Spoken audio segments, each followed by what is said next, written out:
Alright, let's start today's lecture.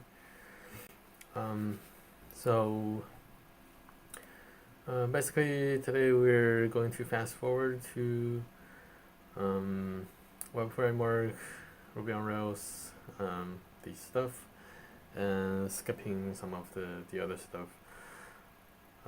just to make sure we can cover everything we want to cover in this quarter. So hopefully everybody gets enough practice on Ruby as a programming language, but you still have an entire weekend to do some more practices before we actually get to the next hands-on session with Rails. Okay, so today's content, primarily we'll be watching some more videos from the Berkeley course. Before we get started with the videos, I do want to mention, so the videos we're going to cover today is one of the videos from Module 3 and most of the videos from Module 4.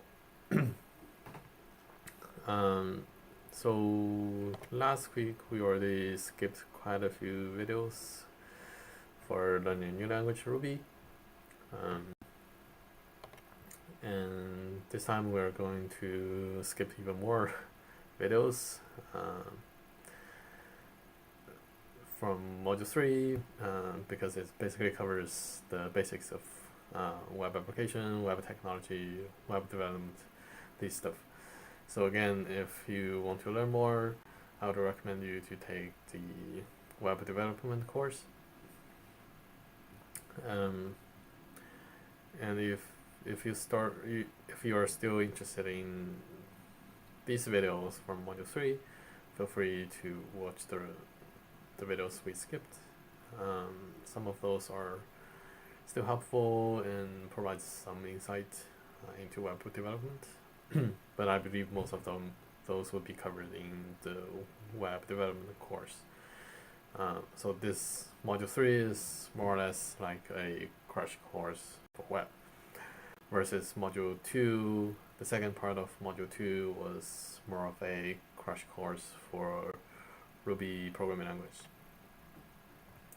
Alright, without further ado, let's get started. Where's the video?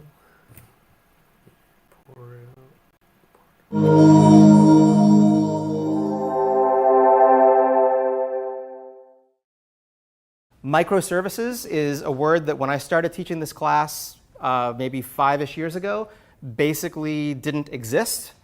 Service-oriented architecture was a word that existed, but at the time there was a lot of skepticism about whether it meant anything or whether it was just like some marketing buzzword like, I don't know, cloud computing. But those things have changed and now they mean something. So here's sort of the history of the World Wide Web in one slide. By the way, if you're wondering how I can squeeze the history of anything into one slide, it's because the book and the other videos on edX have a lot more detail. So we're trying to sort of cover the bases up here. So dynamic content generation. Life on the web used to be really simple because when the web first started, the only thing you could really name with a URL or a URI was usually a static file on a disk somewhere. So you had a document that had HTML, maybe the document had some images embedded in it, but pretty much there were files sitting on some computer, and HTTP was just being used to transmit a request to basically get a copy of those files. That's, in fact, how the web started. It was originally a way for scientists to be able to easily publish papers that had graphics and things in them, and to be able to easily retrieve each other's work. So, sort of from these humble beginnings is where the web began. But once e-commerce was sort of invented, that made life a lot more interesting because an e-commerce site doesn't really serve pre-existing pages off of a disk. It basically runs a program to generate the page, right? So when you visit, Amazon.com's front page, there's actually an enormous number of little pieces of code that each of which is producing some little part of the Amazon homepage, right? The stuff recommended for you, the things that are on sale, the drop down showing how you can get to your orders and your account and all that other stuff.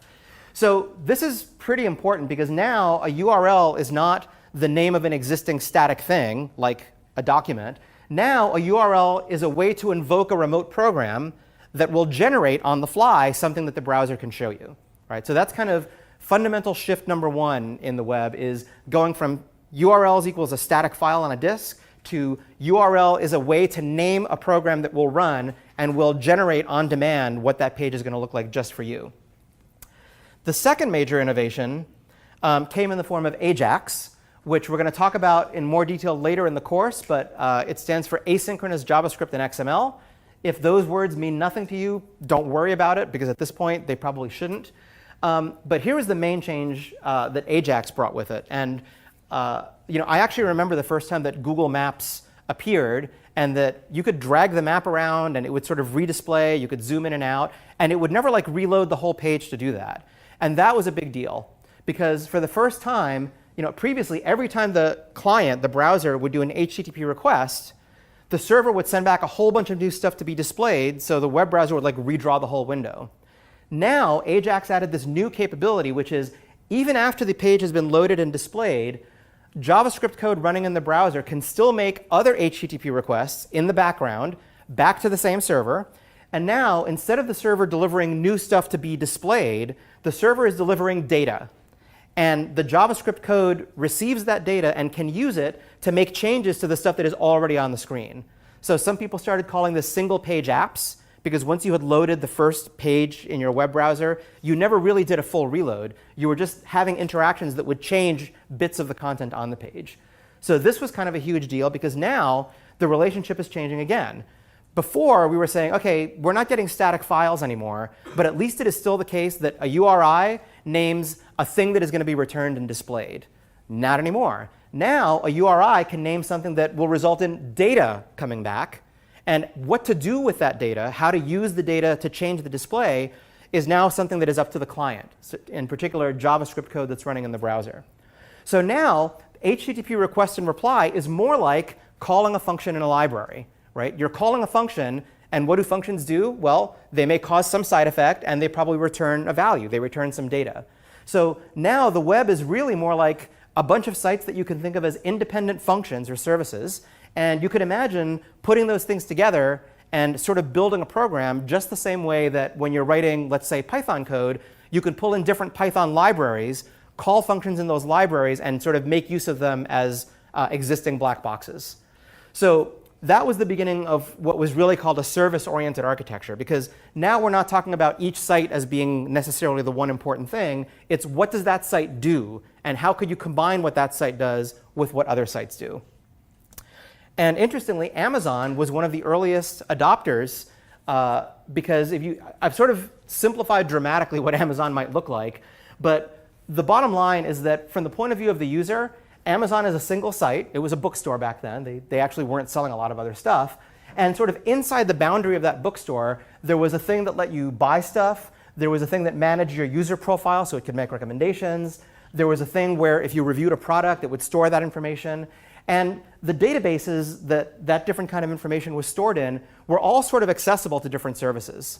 So when you were going to write a review, that would be linked to the reviews, but it would also be linked to you as a user, so that it could tell like how many reviews you had done. If you were buying some stuff, information from the user's database that took advantage of reviews could make recommendations for you. So even though there were distinct pieces of functionality inside Amazon, they all sort of had access to each other's data. And Jeff Bezos sent around this memo, I think around in 2007 or earlier. The exact date's in the book, but I've forgotten by now. But basically, what he said is, we need to become a service-oriented architecture, by which I mean any service inside Amazon, like the one that does buying, the one that manages profiles, whatever it is, it has to manage all of its own data. That means that, for example, if the buying service now needs information about the user, like your billing address, it can't just sort of reach into the user's database like it used to. It has to ask the user profile service in some predefined way to give that information back. And if the user profile service doesn't have an advertised way to do that, then the people who run this service have to modify it so that it meets that need. So this is a really, really big step, right? And Bezos said, I don't care how you do this, I don't care which protocols you use, but anybody who doesn't do this will be fired. So make Amazon work this way now. And his idea was that every one of these little pieces of services might eventually be something that everybody else, like random users like you and I in the outside world, might make use of. So we could like just look at the Amazon product catalog. So if you had a version of Amazon that worked this way, you can imagine that you could now build a new service outside of Amazon that got information from people's user profiles and from reviews and sort of made some recommendations about books you might like. And you could even imagine connecting that service to some social network so your friends can figure out which books you might like.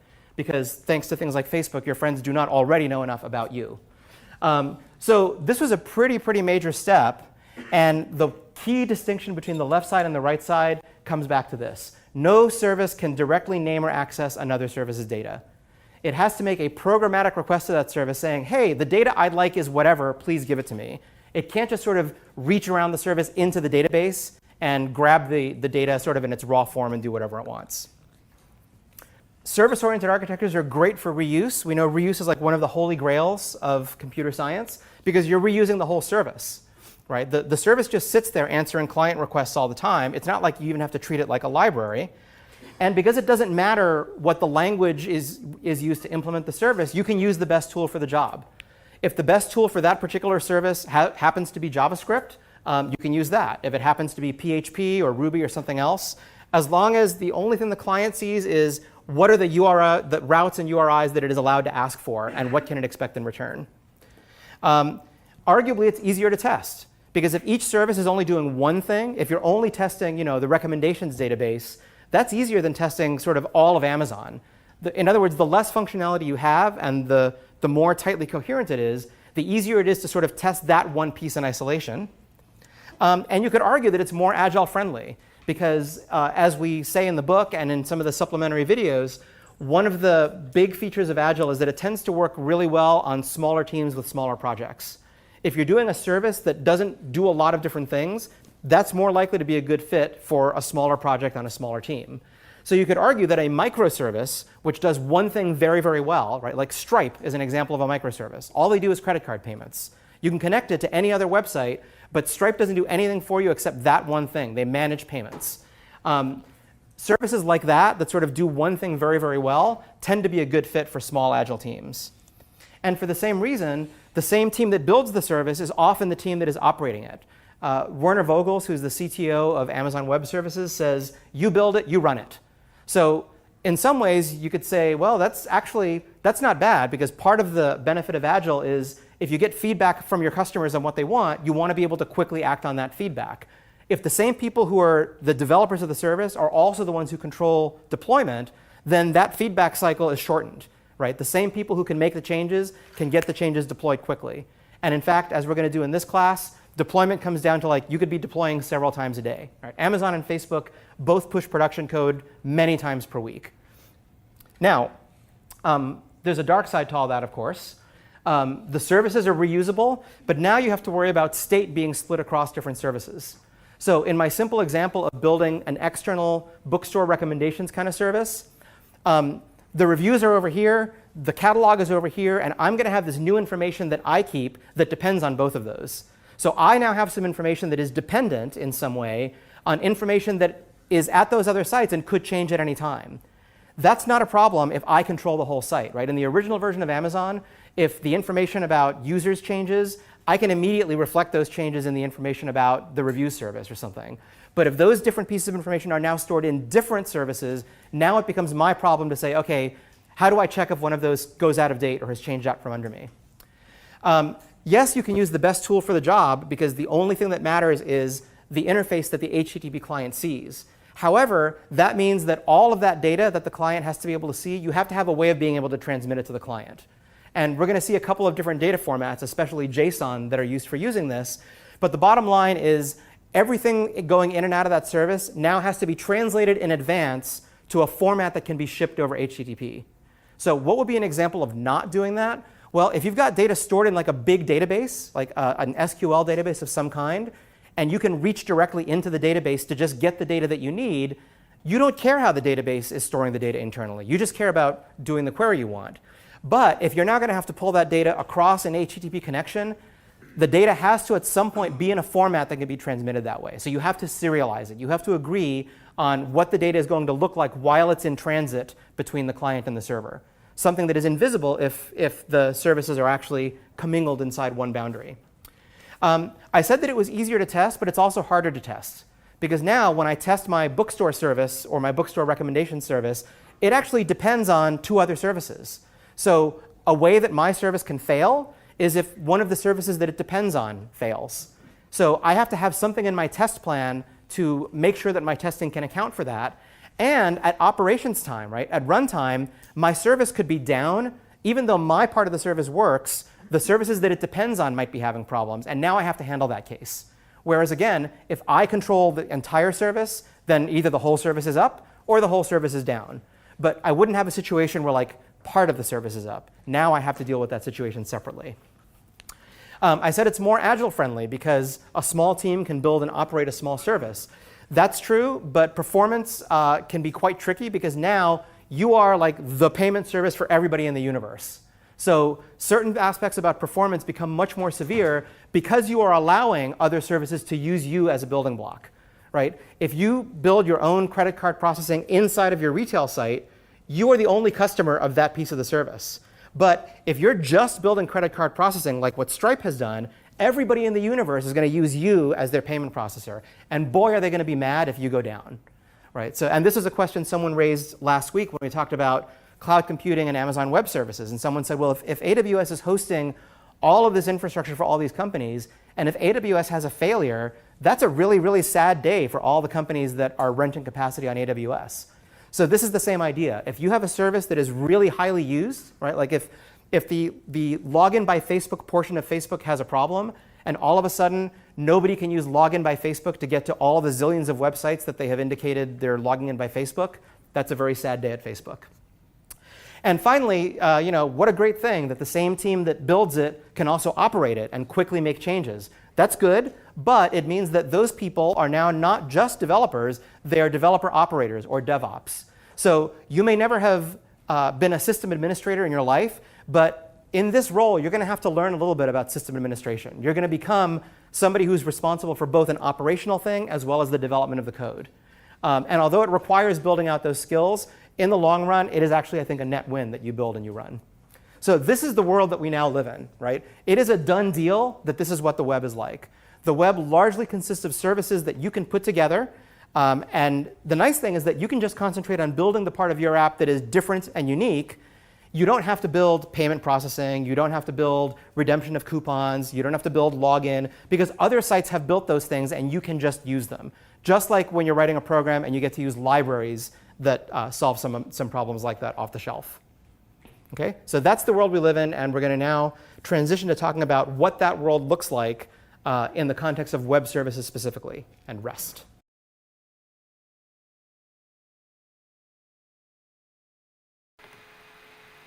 All right, so that's the only video we're going to watch for Module 3. I do want to elaborate a little bit more about this last slide regarding SOA. Actually, some of these points are not strictly just applicable to SOA. Like in later video, the professor also introduced the idea of microservices. So people sometimes get confused between like SOA and microservices. You could just Google it, what are the differences between these two terms. But from my perspective, I understand, the way I understand it is microservice is just really just one specific way of implementing SOA, whereas there are other ways to implement SOA.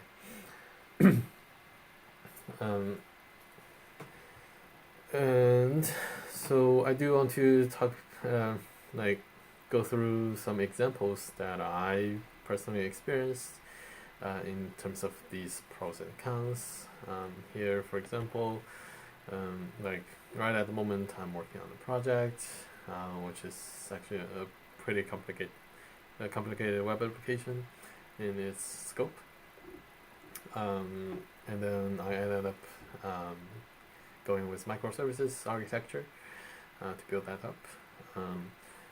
And before last iteration, the first requirement or the first specification for the application was relatively simpler compared to where it's at now.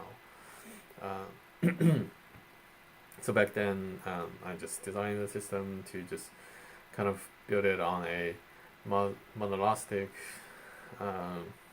way, meaning one code base, one programming language, one framework, implement all the features.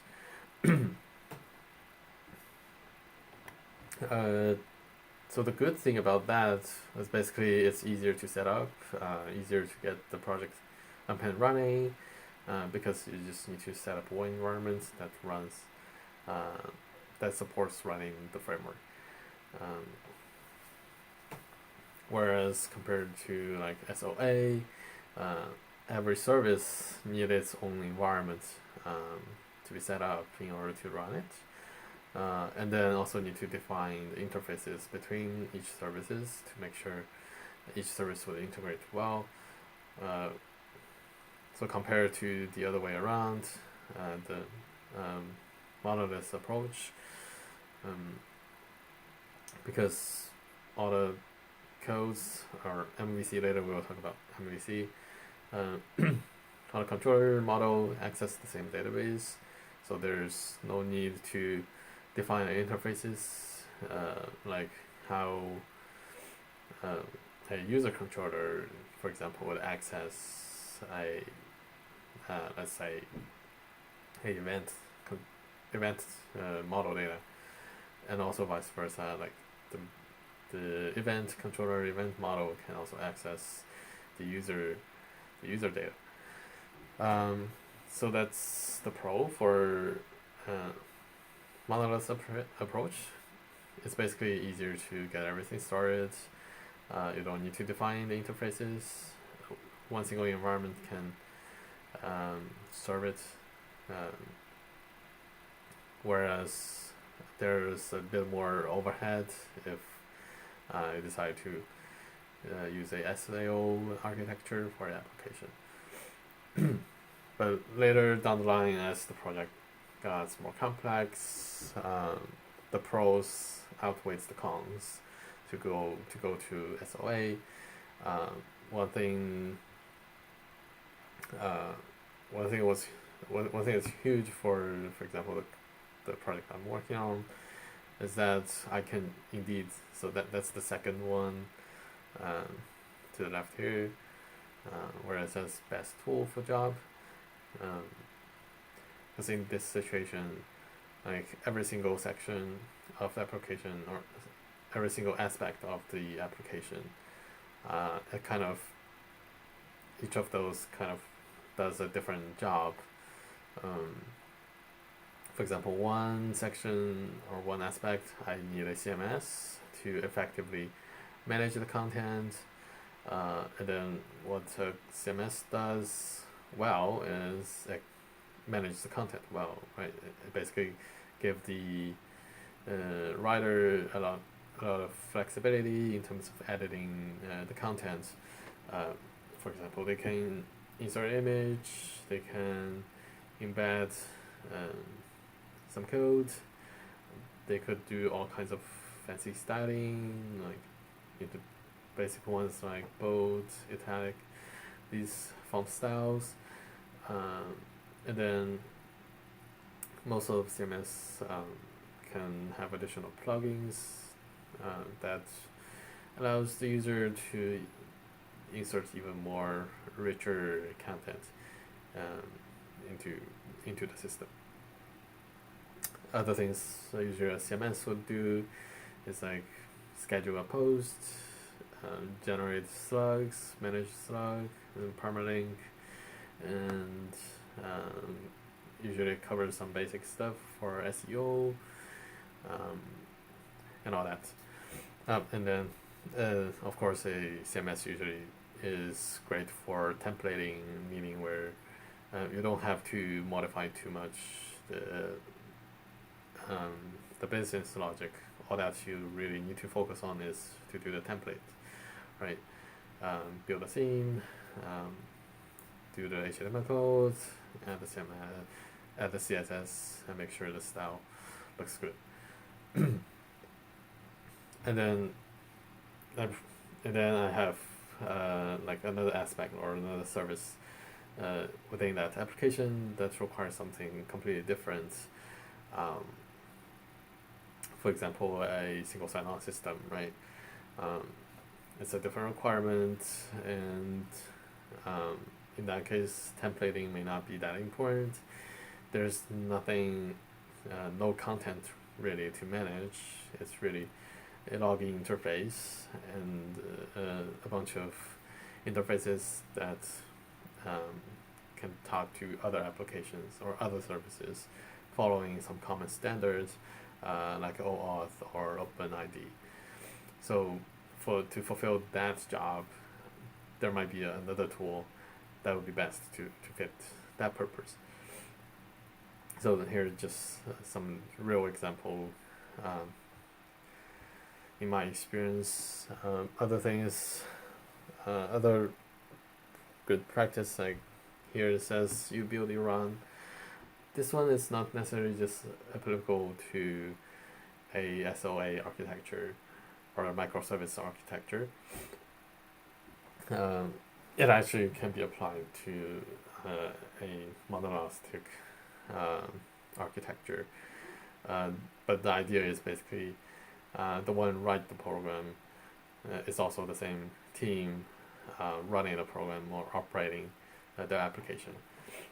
Versus the other way around, it would be a team build and develop the application and more or less like freeze it and test it and throw it over the wall, and then the other team would take the code, deploy it to the server, and then manage everything afterward.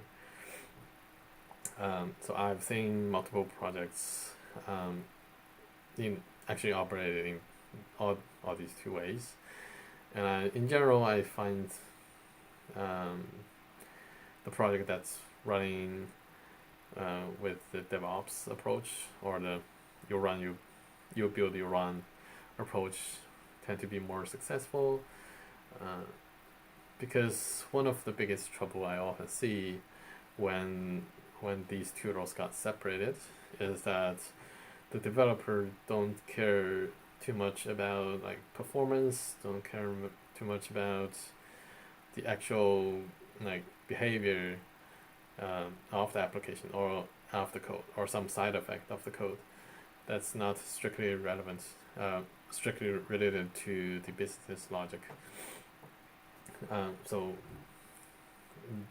in that case, when something went wrong, if the feature or to put it this way, if the application still behaves according to the business logic that was defined or required or specified, then the developer would think that, oh, it's not my problem. So then it's kind of kicking the ball to the operation team, and then the operation team most of the time they don't know too much about the codes, don't know too much about how the application or the program actually behaves. All they just care about is the application need to be up and running. So just give you guys a few more examples. What I had seen was like one example is so one developer implement a feature that constantly, basically for every page view, ingest some data and then put that data into a cache storage. And then later there's another background program that's, let's say, a cron job that gets run every once in a while that will basically scan through that cache, process data, and store the processed data into database and erase everything that's in the cache. And then, by the way, that cache was in memory. And then what happened was that a few months later, that feature was no longer needed. So the cron job got discarded. And imagine what happened without the cron job cleaning all the data stored in the cache. And then, by the way, to mention again, the cache is in memory. So what happened was that after a few months, that the cron job got removed, was that the cache data got really piled up because the kind of deprecated program was still ingesting data into the cache, whereas there's no the counterpart to clean up the cache. So eventually the memory got full and then the entire system crashed. And no one would expect that it was related to some change like months ago. So in that case, for example, in a separated team setup, where the dev or development team will think, hey, there is no change made. Like, let's say the server crashed and the site went down today, and then the dev team would think, hey, there was no change made, right? And the program is doing what it should be doing. All the required features are functioning. So they will think, hey, this is not my problem, and then kick the ball to the server team or the operation team. And the operation team would be like, so what do we do? Because all that you could see is that the memory gets full, right? And then actually, if you just check the deployment log, you'll find that there might be no recent deployments either. So what they could do would probably be like adding some more memories to the server, or keep wiping out memory, or keep rebooting the server every few weeks, something like that, in order to prevent the issue. So that's one example what things can go terribly wrong with a separated team setup, because when the responsibility gets separated, like there is something in the middle ground that nobody would like be willing to look into it. So yeah, that's one of the example. The example actually, since we have limited time, I would just skip all these examples. But in general, what I'm trying to say is that one SOA versus a monolith architecture, it actually depends. Like if the application you're working on, the project is working on, is relatively simple and not that complicated, then probably the monolithic architecture is the way to go, because it's easier to set up, it's easier to run, and it introduces less overheads. Whereas if you are working on a more complicated project, then probably a SOA architecture is a better solution. And then the other thing is the DevOps approach, or it's more like a culture though. Yeah, whatever. Let's say DevOps. So DevOps is actually not strictly only applicable to SOA architecture.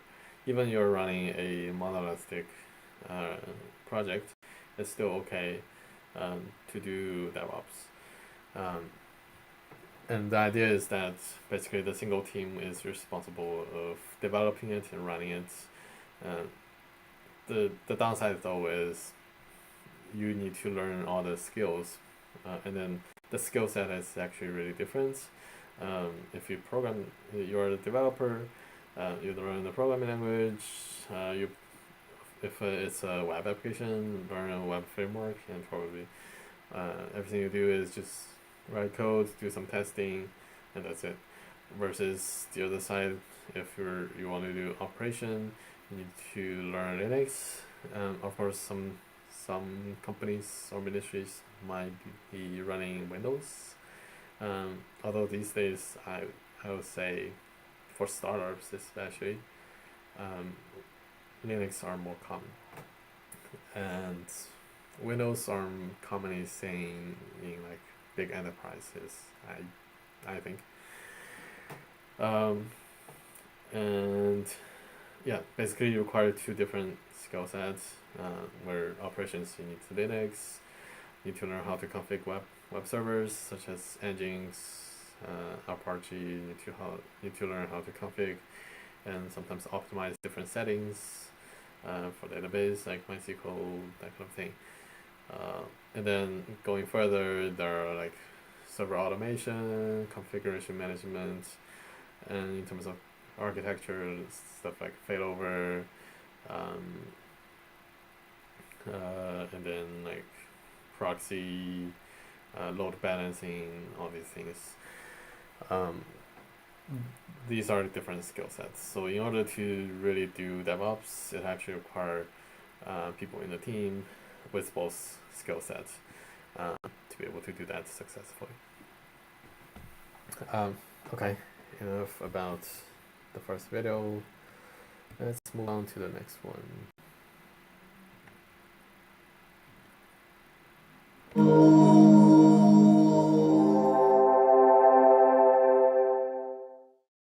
As the web moved from static content to software as a service, or SaaS, it soon became apparent that many SaaS applications were solving the same problems over and over. For example, HTTP was already the established protocol for communicating on the web, so any SaaS app would have to receive requests via HTTP and convert them into some representation of what code should be called and what arguments should be passed to it. Similarly, early SaaS apps always had to return a viewable HTML page or image as a response back to the browser, and that response had to be properly packaged using HTTP. And when cookies were invented, SaaS apps needed a convenient way to generate and associate a particular cookie value with each specific user in order to recognize that user when they return to the site. The solutions to these problems are basically the same no matter what the app does. Now, we know one of the holy grails of software engineering is reuse.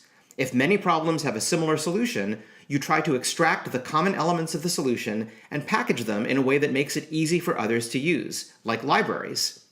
Another kind of reuse is to identify an architectural pattern, an arrangement of subsystems within a larger app, and then construct frameworks that facilitate building apps around that pattern. The framework can take care of some basic plumbing and connections among the elements, and can hide or abstract away the mechanics of tasks that aren't central to the app itself, like dealing with HTTP directly. In this module, you'll learn about one such pattern called Model View Controller, or MVC. This pattern originated in the field of human-computer interaction as a way to describe how control and data flow in interactive applications with graphical interfaces. It's important to remember that if you can design your app in a way that matches a particular architectural pattern, such as Model View Controller, using a framework that supports that pattern can save you a lot of tedious work and speed up the development of your app. But if your app isn't really a good fit for that pattern, trying to work against the framework can result in code that is awkward and difficult to maintain and enhance. That's why the module on service-oriented architecture emphasized thinking about your app as a collection of resources and operations on them.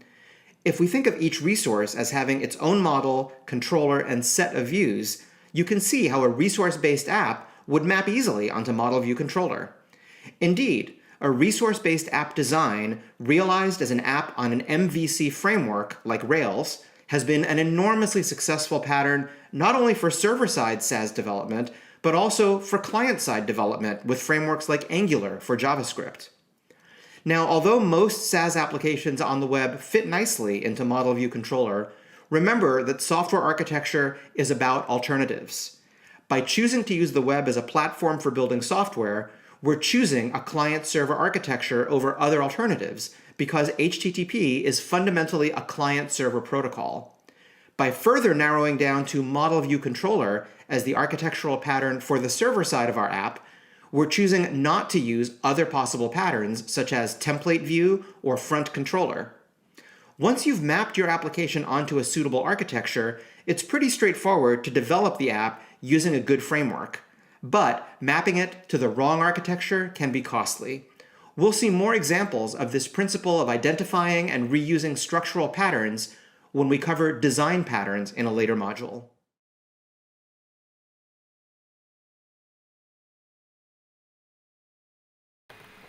Okay, so one quick comment on that. Talking about MVC, in general, if you're building a web application or sometimes even front-end application, MVC are good enough. And actually, I think, according to my experience, it basically fits all of the conventional web application I've worked with. And the only thing in my experience that didn't fit MVC was a web-based online multiplayer game. It was a prototype though, so it never went to a real product or a real website. But by building that prototype, I also learned that there are actually cases where for a web application, which is actually more on the game side, but even though it's webbed, not all web applications would fit MVC, and a web-based online game would be an example where MVC won't work. And then the reason for that was that it requires real-time sending data back and forth and synchronizing states between server and multiple end users.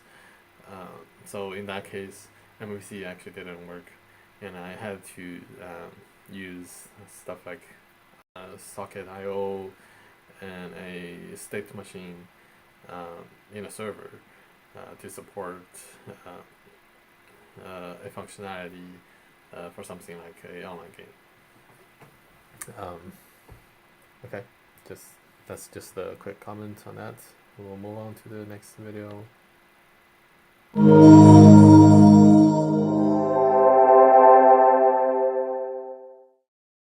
Here's where we are. Just as a sort of refresher, we have now sort of worked our way down to this sort of third level of the stack. We have spent some time here talking about a Sinatra app that is just this very simple framework.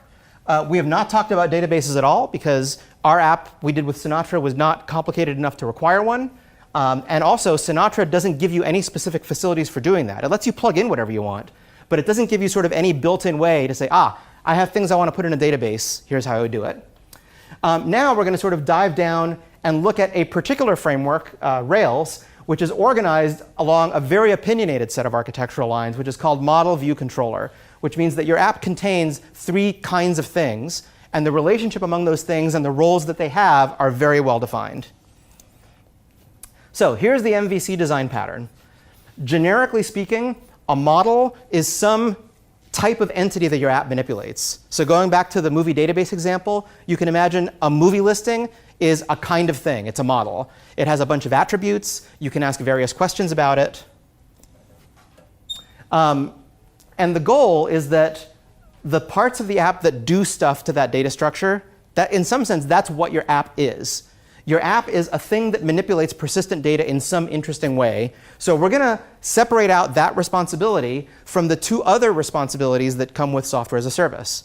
What are those two other responsibilities? Well, one of them is the view, the thing that a human being, presumably at a web browser or a phone app or whatever, has to interact with. That's the human being's view, literally, of what's going on, how to get at the data, how to request changes to be made, and so forth. And the controller, which mediates between the two things.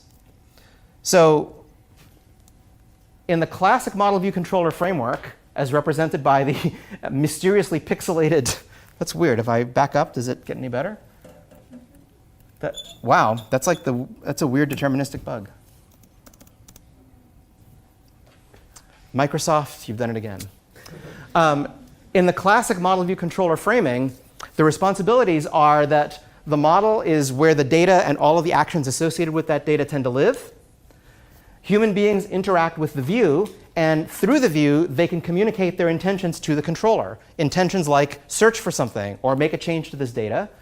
The controller mediates those user interactions, and it converts what the user says they want into some specific set of calls against the model. In many cases, those calls will involve asking the model to return some data that can be presented, and that controller will arrange to make that data available back to the view. Right? So the controller sort of is the traffic cop. It's the first place in your app where your code gets hit. And as we'll see, that actually leads to some pitfalls if you're not careful about app design. So how does this fit with other things we've been talking about, like resources and restfulness and stuff like that? Well, in fact, in a typical model view controller app, there isn't just one model. There's kind of a model per resource. So going back again to our movie database example, one kind of resource in the movie database is a movie and all the information about that movie. So we can imagine that there is a controller that is in charge of mediating various different views. So you can imagine there might be a view for a list of movies filtered by criteria. There might be a view for details of a movie. There might be a view that allows the user to submit a movie, like through a form. But also, if you're a user of that database, as a moviegoer, you are another kind of entity. Information about you as a user and which movies you like and maybe which reviews you have written for other movies. So that is a different kind of resource, and it has its own model, which has its own operations, its own data structures, and a controller that mediates between that model and views related to things about moviegoers. You might also imagine that similarly there are reviews, and that internally these models have relationships to each other. For example, it doesn't really make sense to talk about a review without talking about who wrote it, or without talking about what movie it's about. So somewhere in terms of the model code, there are relationships that have to be expressed among these different kinds of resources. But generally speaking, this is the template. Each type of resource that is its own thing has its own model. It has its own controller that mediates access between that model and the different views that a user could interact with. And when I say view, a view could also be like an API call that returns a JSON data structure. That's also a view, right? It's just not HTML, it's a JSON view. So that's the general schema of the application. And when the browser interacts with this, it is essentially interacting with some controller via some set of views. There's other ways to do this. Model view controller is not the only way to organize an app. Page controller, which is a little more like what Sinatra is, basically just says there's one big app and there's kind of a handler, like a function, and that handler is responsible for generating a particular page or a particular view. That's kind of what we did on Tuesday, where each of our little stub functions in our Sinatra app was responsible for generating a particular page, rather than saying there's different kinds of resources with models. You can also do something called front controller, which is there's sort of one big app that all traffic comes in through. It is responsible for figuring out which model to dispatch things to, and it controls which views can get rendered. So you can sort of think of it as an Uber controller or something like that. And there's template view, which is similar to model view controller, but there isn't really a view. Old school PHP apps are often authored in this way, where you have a bunch of logic, but the logic is largely built around the fact that you're embedding a view. So when you're doing a PHP app, there's sort of this sense, or at least I thought there was when I used to do PHP, that you're really working backwards from what's the view. And when the PHP code gets too bulky to cram into the view, you try to pull it out into its own file. But really what you're doing is there's business logic, the models, and there's views. And there isn't really a first-class abstraction for how to mediate between those things. Like the kinds of things Sinatra was doing for us, like parsing params, mapping routes directly to pieces of code that you write. Those are the kinds of things that are within the purview of the controller because it mediates between the user and everything else. To the best of my knowledge, especially in older PHP apps, there isn't really any equivalent to that. So there are various ways you can organize a SaaS app. Model view controller, to me, kind of makes sense because what is a web browser? It's a thing that presents views. What is a database? It's a thing that stores data for lots of related kinds of entities, right? Like a database table is basically one row in the table is one instance of some kind of a thing, a movie, a review, a moviegoer. And a controller is basically the logic needed, like we just saw in Sinatra, to wrap some HTTP mechanics around accessing that data. So to me, it just sort of makes sense. But the real lesson here is Rails is an MVC framework. That's great if your app is a natural fit for that. If it is not, other architectures may be better, including for very simple apps, Sinatra, which doesn't have strong opinions about organizing the app in a certain way. Okay, so you may feel like we're jumping around a bit. Like the professor mentioned something like Sinatra. If you feel it's a bit confusing, it's perfectly fine because we skipped quite a few videos. And then we actually skipped the entire assignment and practice session. That's purely just talk about web. So basically, Sinatra is another Ruby web framework. It's lightweighted. It doesn't incorporate MVC pattern. All it does is it's more like Express in Node. Where it's bare bone, it basically responds to a web request. It parses the web requests, like the path, URL, header, body, cookie, and that's all. It doesn't handle all these routing, controller, model view, these things. If you don't understand it, it's perfectly fine. And yeah, we'll just skip that. And if you feel curious, then you can always go back and watch the previous videos we skipped. Alright, so let's move on to the next.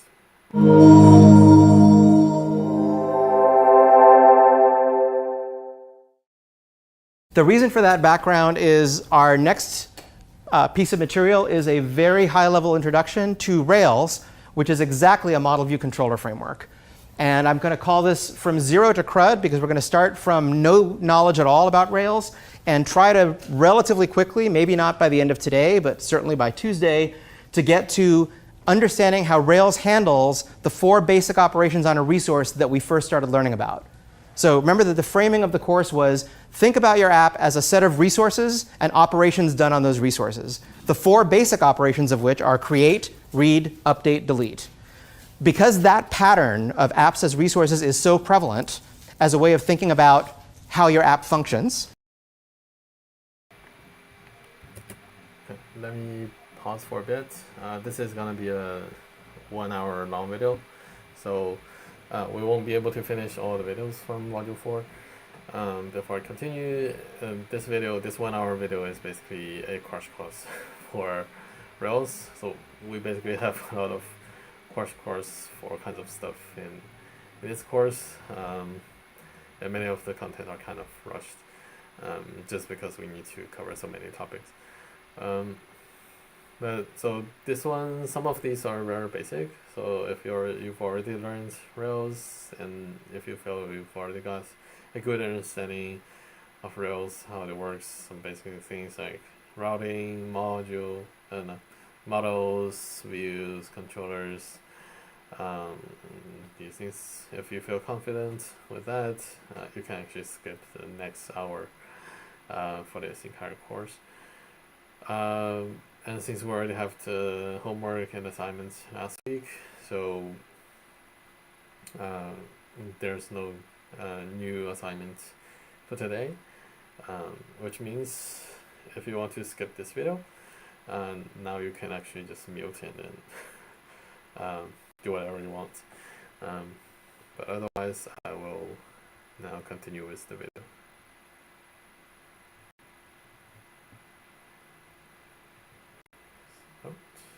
And because the model view controller division of responsibilities is such a powerful organizing principle for SaaS apps, Rails basically combines those two things. It says, I'm going to make it super easy for you to build apps that are structured as model view controller, and in particular, apps that really are about collections of resources and operations done on those resources. Rails is very opinionated about how it wants you to do those things. If you make yourself agree with its opinions, your life will be a joy and a breeze.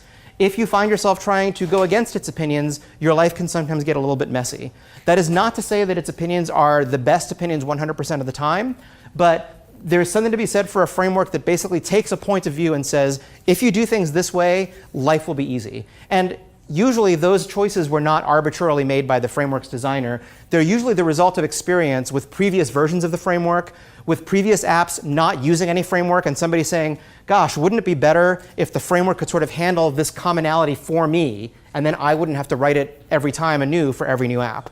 So if you find yourself using a framework and you're trying to sort of shoehorn what you're doing, and the framework doesn't seem to be cooperating, you can ask yourself two questions. One question is there something that I don't quite understand about why the framework is designed the way it is? And if I understood that better, would my code seem like I can organize it in a way that matches better what the framework wants me to do?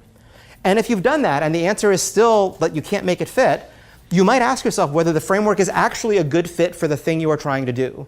As I said, Model View Controller is a great way to organize certain kinds of apps, but if your app doesn't really lend itself to that because it isn't an app whose workflow fits that pattern, then using Rails is probably going to be painful. It will expect you to do things you don't really need to do, and it may give you no support for things that you do need to do. Sometime later in the semester, I have a very pointed opinion about Node.js that falls into this category, but I will do that later because I need a couple of beers before I'll say that.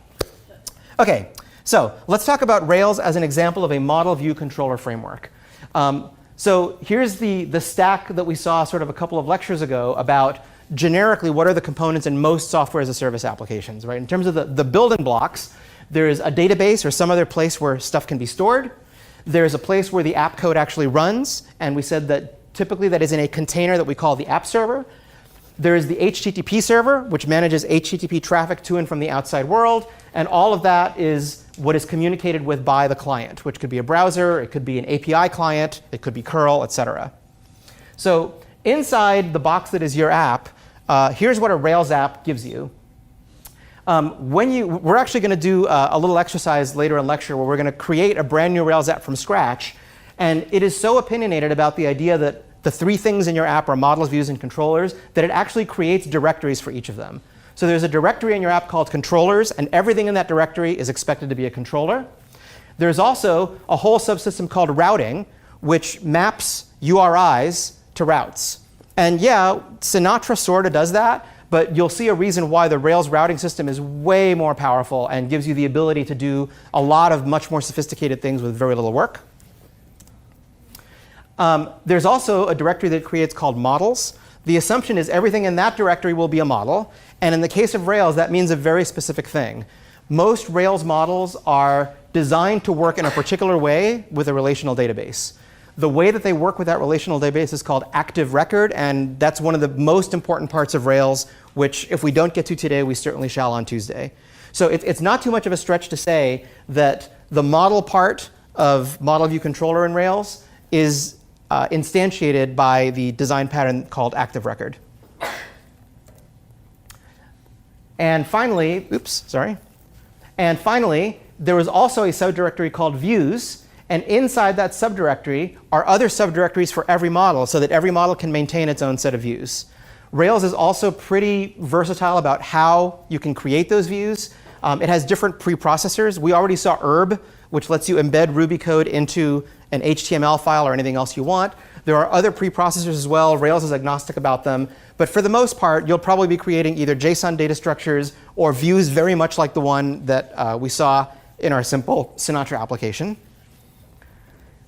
Everything in the models database is a subclass of active record base, which is the functionality the Rails framework gives you to connect your model to the database in a nice way.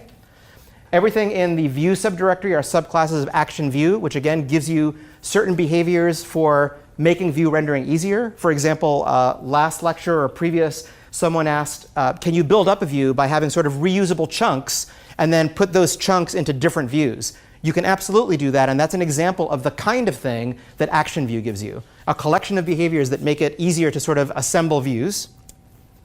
And application controller, as you might expect, what kinds of things would the controller do? Well, It helps with parsing URLs. It helps with parsing parameters and the kinds of stuff that we already saw in the Sinatra example. It can help with things like managing cookies. So the responsibilities are nicely divided among these three things. So let us talk about what that is.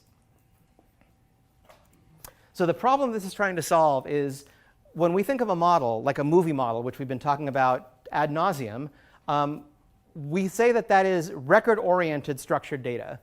What we mean by record-oriented is that every movie has the same structure as every other movie. It has a title, it has a rating, it has a release date, and so on.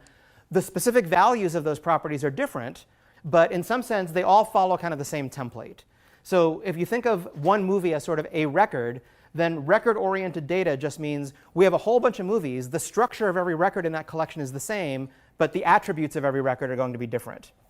So the key question that we have to answer is, in our case, is we need a way to store that stuff so that it has a permanent home. We also manipulate those things in the programming language. So when you create an instance of an object in Python or Ruby or any language, that instance of an object has some in-memory representation. Usually, as a programmer, you can be blissfully ignorant of what it is. But somewhere down at the level of bytes, that data is being represented somehow in the interpreter so you can manipulate it and pass it around. Now we're talking about having that data stored somewhere like a database so that we can retrieve it later long after the interpreter has forgotten about it, right? Because one of the things, if you remember when we were doing our simple Sinatra app, is every time a new request hits the app is like waking up for the first time in its entire life. It doesn't know anything. So if we're going to store the data permanently, it has to live somewhere outside of the programming language itself, which raises the problem of how do you represent it, and how do you sort of go back and forth between how it looks when it's stored somewhere permanently and how it looks when it's in memory being manipulated as an object. Okay, so on our grand tour, here's where we are. We just came from controllers. We're now over to models. So how do you represent a persisted object when you're about to store it? In memory, we have these objects that if you ever try to print out the representation of one, Ruby will say something like, this is whatever instance of the movie object. You know, it has these different properties like names and ratings. And wow, that's not what it looks like on my screen at all. Let's see if I can.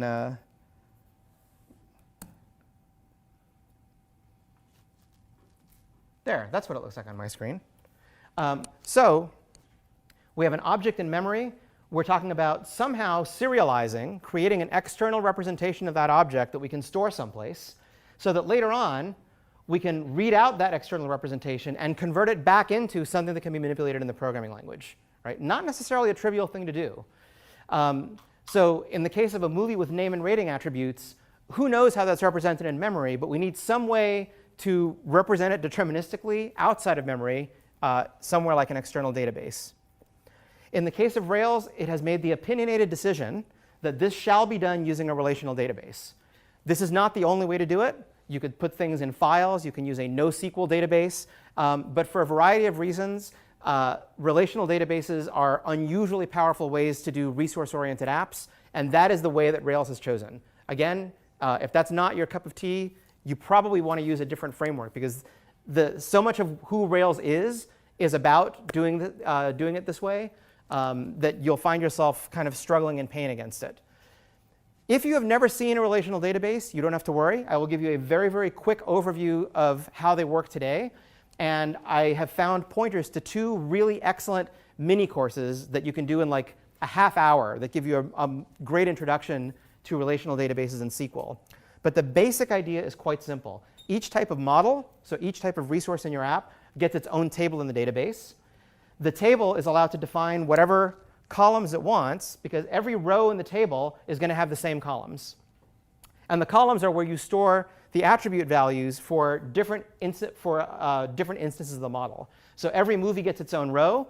Every movie has a release date, has a title, has a rating, and it has a unique ID, which doesn't mean anything to the movie, but it's the way that we pass it around as a resource. It's the unique name that we use to identify that resource for all time. Most relational databases support what I'll call basic scalar types. When I say scalar types, what do I mean by a scalar type? What would be an anti-example? What is a thing that is not a scalar type? Say again? An object, true, because an object has a thing that's a bunch of fields. So you can think of a scalar type as being one little thing, like a primitive type, like an integer, a string. Most databases have a special representation for dates and times. But for example, array is not a scalar type, right? You cannot have a column in the database whose value is an array of things. Well, you can, but for a variety of reasons, it works extremely poorly if you try to do it. Okay, so in general, you have to find a representation for your models where any given model attribute is something that is a basic scalar type. And each row has a unique primary key. That's this thing on the left. This is guaranteed to be unique within that table. So no other movie will have an ID of 2. No other movie will have an ID of 11. In the database world, you can give this column any name you want. However, in Rails's opinionated world, this column always should be called ID, just ID. Again, why?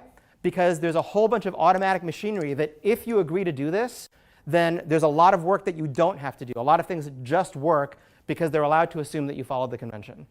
Okay? So this is sort of a very simple example of what a table might look like for storing the movies we've been talking about. And if you haven't heard the term schema, it generally means the collection of all the tables associated with some app. What is the structure of those tables, and what are the relationships among those tables? So if you have never seen SQL, which some people call SQL, but technically it's SQL, SQL is a language that was devised for manipulating data that is stored in just these databases. And most of the time, if you're writing a Rails app, you will rarely, if ever, have to manipulate SQL directly. So if that's true, why am I about to show you some simple SQL, and why have I recommended a mini course that gives you like a 15-minute intro to SQL? Because if you're absolutely clueless about SQL and something doesn't work the way you expect in your app, you're going to hit a brick wall debugging it, right? This is kind of one of the realities of dealing with complicated software, is you need to know a little about a lot of things. You don't have to be a SQL expert to use Rails, but if you know absolutely zero about SQL, you're going to run into problems that you have no idea how to solve. You don't have to be an expert in doing front-end layout and CSS, but you have to know that CSS is a thing, and that if you have the same CSS ID on multiple elements, that's an error, right? So you have to know just enough to avoid getting yourself into deep, deep trouble. And that's kind of my theme for this class. There are so many things, so many technologies that touch web apps, that the best we can hope to do is make you aware of each of them enough that you don't paint yourself into a corner, and sort of that you know what you don't know. So as you might imagine, SQL allows us to do the basic operations on a table row. It actually allows us to do a lot more. But the basic operations on a table row are represented with statements like insert into for create, select from, which is a way of picking records that match certain criteria, update records, meaning if a record has a certain criterion, modify it so that its attributes take on some of their values, or destroy records. Again, you do not need to copy all this down. In fact, most of the time you will not ever have to deal with it directly. But when you see it in the log of your application, I want you to recognize what's going on, and so you'll know where to go for help. Okay, that is the most basic possible thing. And you don't have to do it because all of the machinery that Rails provides for working with models creates the queries for you. You will basically specify, I would like to retrieve, let's say, movies that match the following criteria. Or for the following specific movie, I would like to update certain of its attributes to have the following new values. And Rails will generate the correct SQL statements to do that for you, so that most of the time you never have to see them yourself.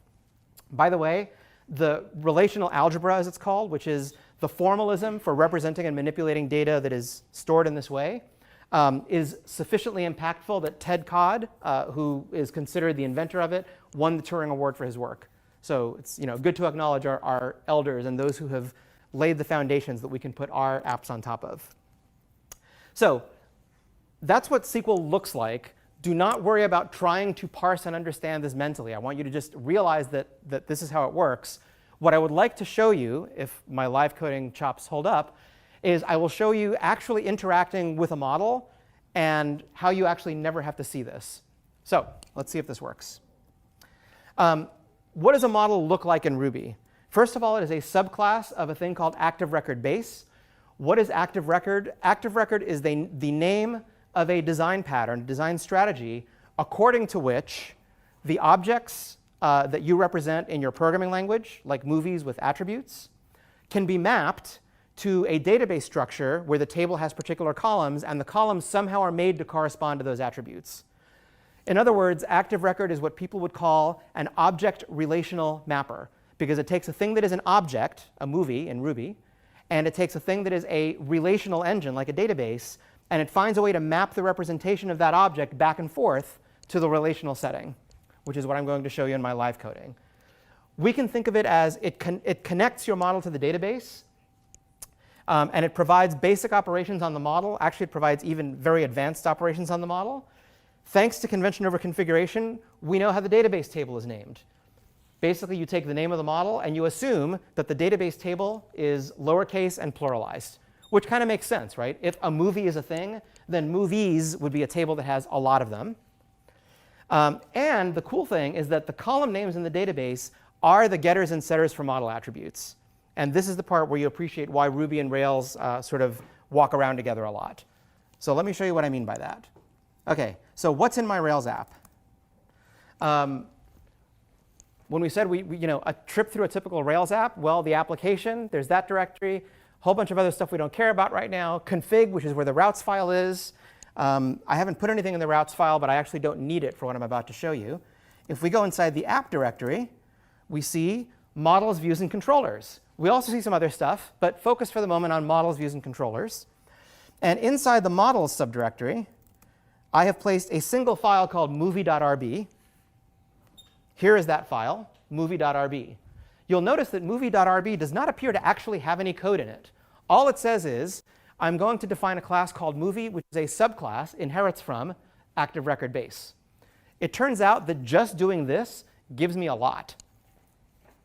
And it gives me a lot because I have also defined, I have set up a database table, which I will show you in the next piece of the lecture, in which a movie has, let's make this work. Please work. Yay. Let's see.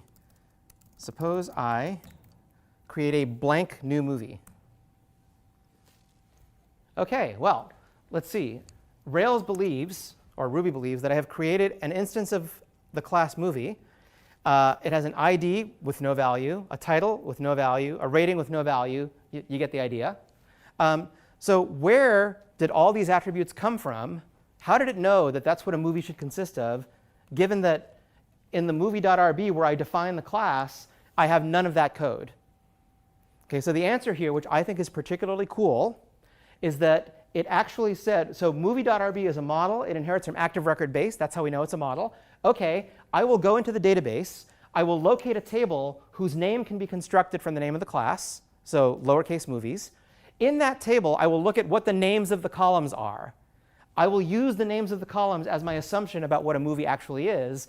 And I will define getters and setters that work on those attributes, meaning that if I now say something like that, it actually worked.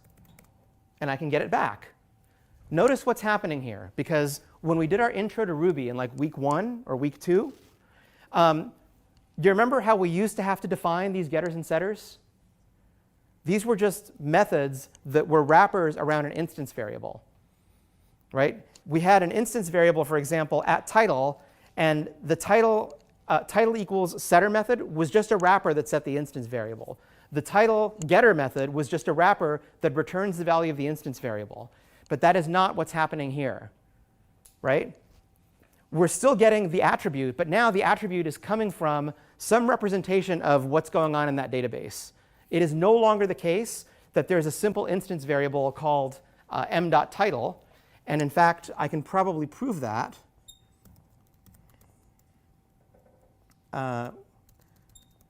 Well, I can't do it in a way that isn't confusing. But you might have to take my word for it in this case. Compared to what we did before, which was, people remember attribute accessor and things like that, where we used to have to say something like that, and that, whoa, and whoa. And that would define some methods that served as, I don't know what's happening.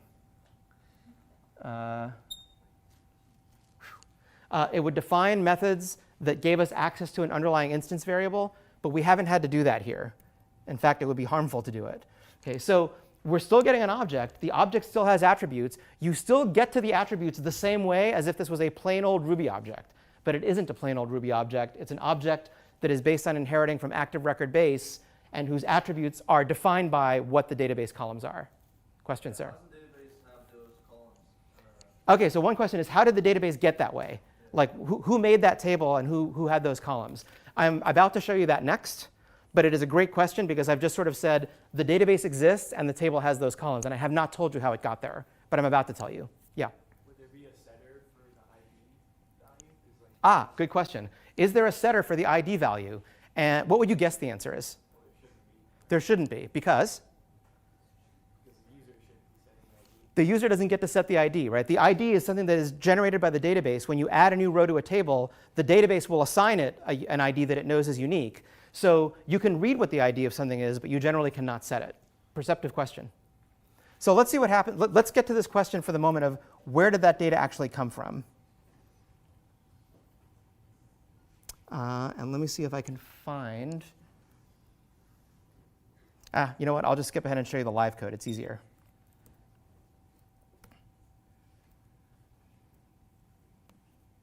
I will find the. Uh-oh. All right, I thought I had migrations here, but I don't. That's OK. I think I might rather cover migrations next time. But the short answer to the question is changes to the database are actually scripted just like anything else. You basically write a description of what you want a table to look like. In this case, again, don't worry about trying to understand every bit of this code. I just want to make sure that the question at least gets addressed, like where did the magic database come from? I basically wrote what's called a migration, which is a way to make a change to the database schema.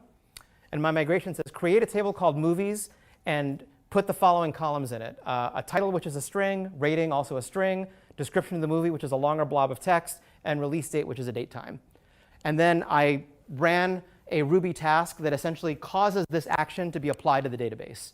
So I will show details on Thursday about how this is done and why we do it this way.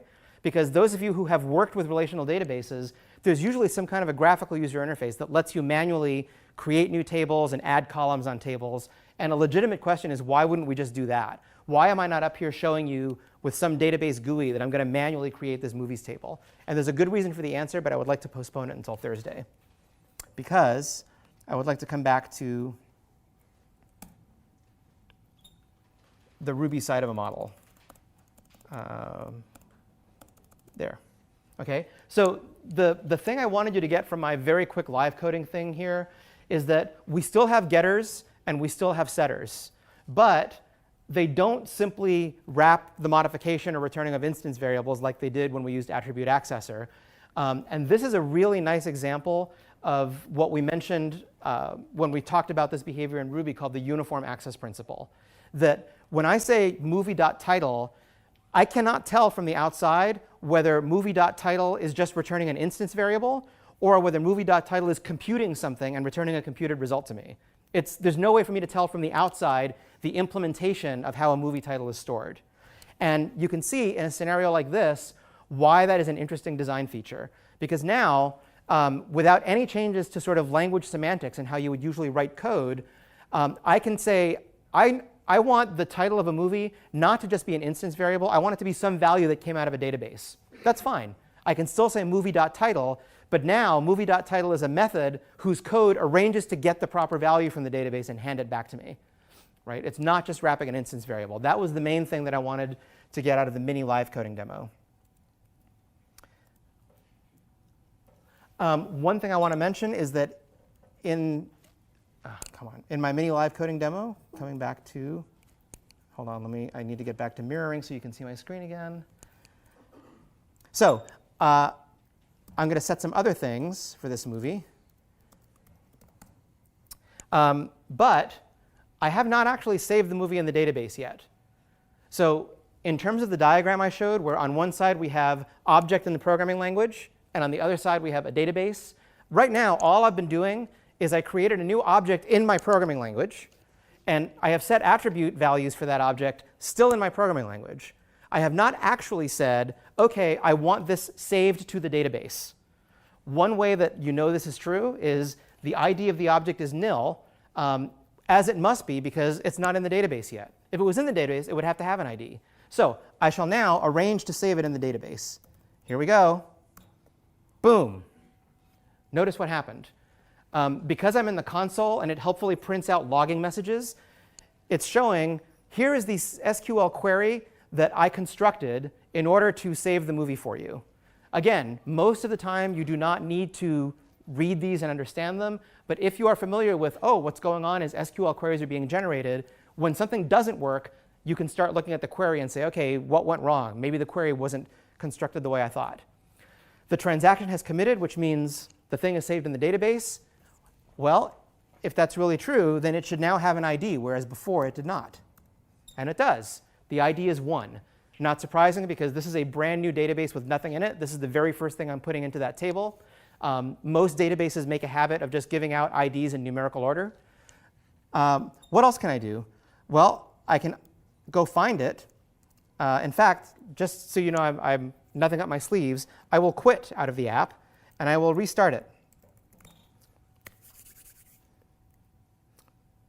So I'm back in the app, and not surprisingly, if I try to look at the variable m, undefined, right? Because I quit the app. This is a brand new environment, brand new app. It knows nothing about anything.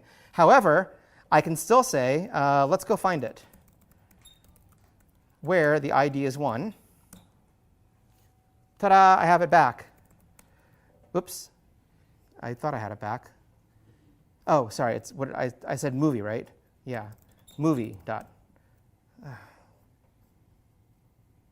I hate when things work against me. Oh.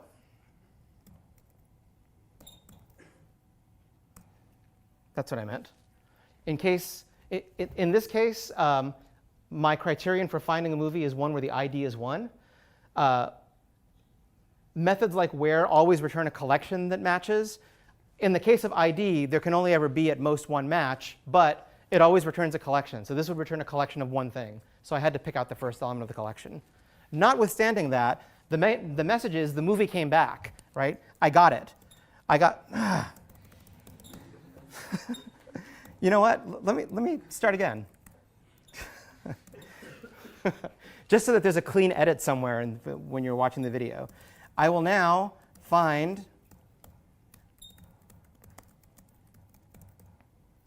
the first movie matching that criteria.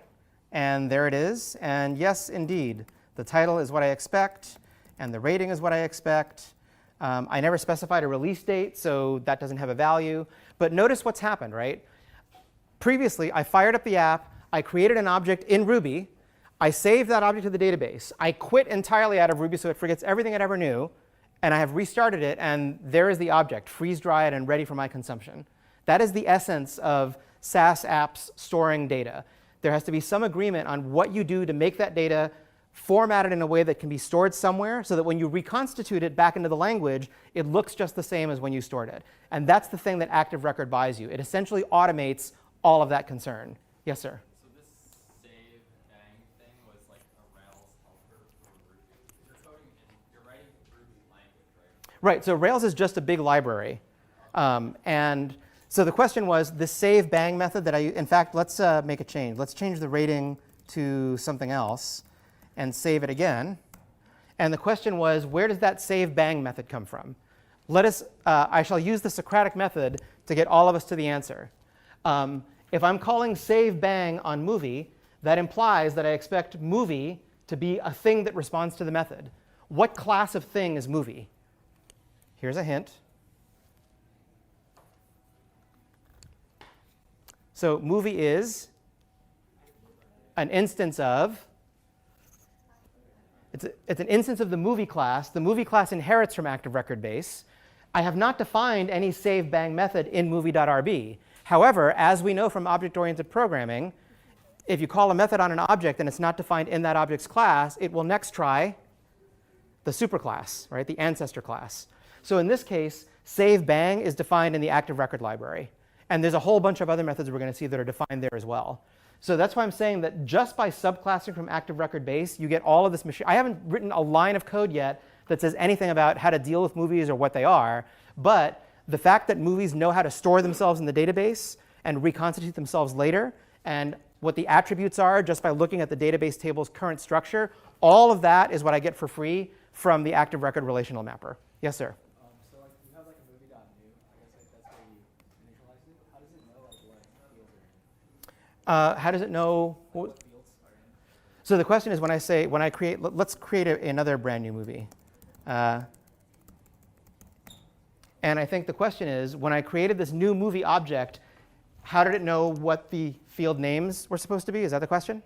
Yeah. Because it basically went to the database, it found a table for all the movies, and it just looks at the column names. Okay, well, the column, I don't have a GUI of the database ready to show you, but if I did, I would show you that the database columns have these exact names: ID, title, rating, description, release date. The table has to exist first. The table, yes. Okay, good point. When I say movie.new, actually, we could do the counterexample. I'm going to destructively, well, I'll move it out of the way. Hold on.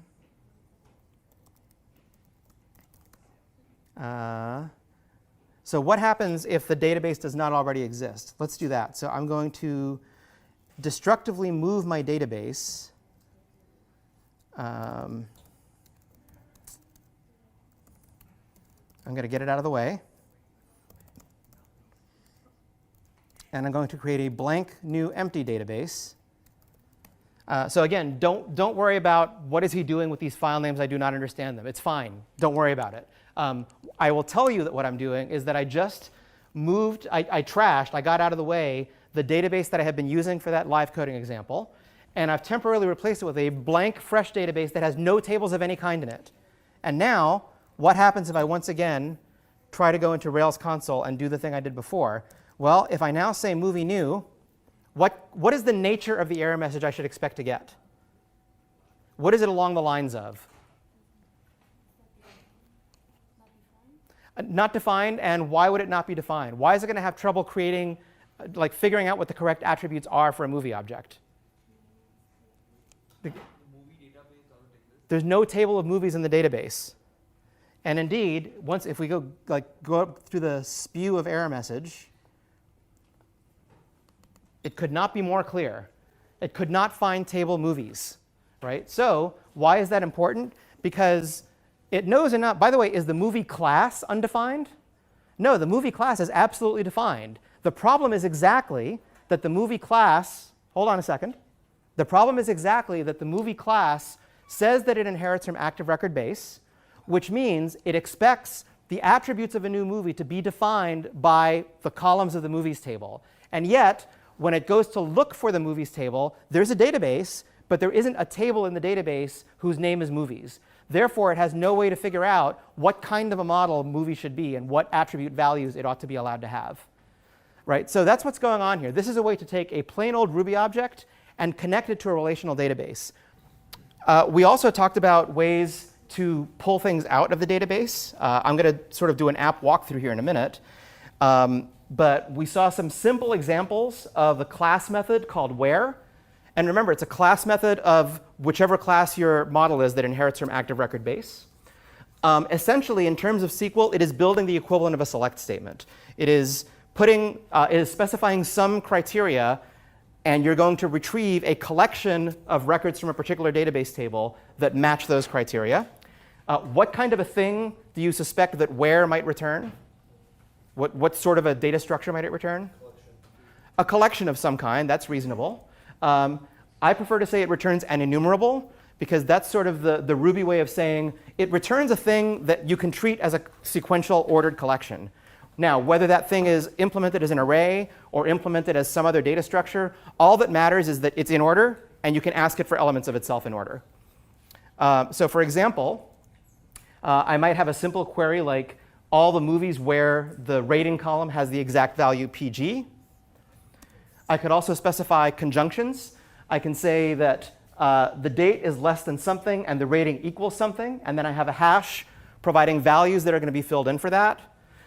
Now, if you have not worked with SQL, cool, do not worry about it. Those of you who have worked with SQL might recognize that what we're actually doing is we're building up the logical constraints, but we're not actually putting together the string that SQL will execute itself. And as we'll see later in the course, one of the wonderful reasons to do this, well, there's actually at least two. One is that different types of backend databases sometimes have minor syntactic differences in how they handle SQL, but specifying your statements this way will make sure that Rails generates the compatible thing.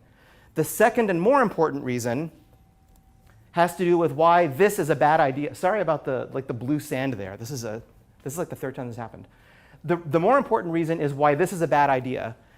Is there anybody who has done sort of bare bones SQL programming and would like to say why this is an awful idea and I will fail you in this course if I find it in your project? I won't actually do that, but it's bad. What's your answer? There's a kind of attack called SQL injection where a malicious person could fill out a web form knowing somehow that the contents of some field on that form are going to be substituted in here. And they could cause this to build a very destructive SQL statement that like deletes tables and does all kinds of bad stuff. I have a great internet meme about this that I'll show you when the time comes. But the bottom line is Rails provides all of these facilities. In fact, I'm just going to come out and say this. If you can do it in SQL, you can do it in Active Record. And in fact, you can probably do it better in Active Record because it will usually generate a better query than what you would generate yourself. These queries are really simple because we're just looking at like one or two fields. But when we start talking later about multiple tables and foreign keys, and you have queries that can touch multiple tables and are quite complex, you will be, I think, in awe at what you can do with Active Record.